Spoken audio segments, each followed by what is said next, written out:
Bravo klinci, bravo još da Nataša Šavija ispuni obećanje i možete svi u A reprezentaciji. Brate, nemoj da propadne vaučer za Šaviju, slobodno pošalji. Joj, biće.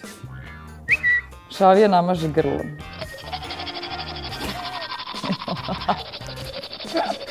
Užas. Šavija, sad ćeš da ga pušiš svetskim šampionima, a ne onim splavarima.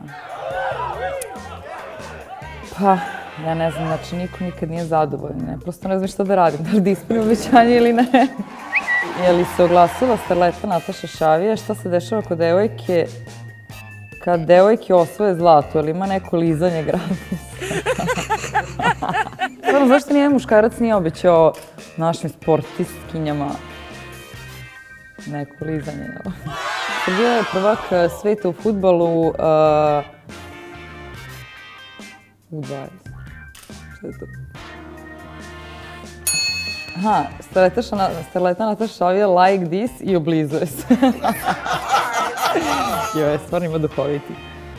Evo, kurve nisu ni sačekale da se momci odmore od teške utakmice, a već polete ka Lovi i K i hashtag Stanija Šavija, Mimi, Tijana itd.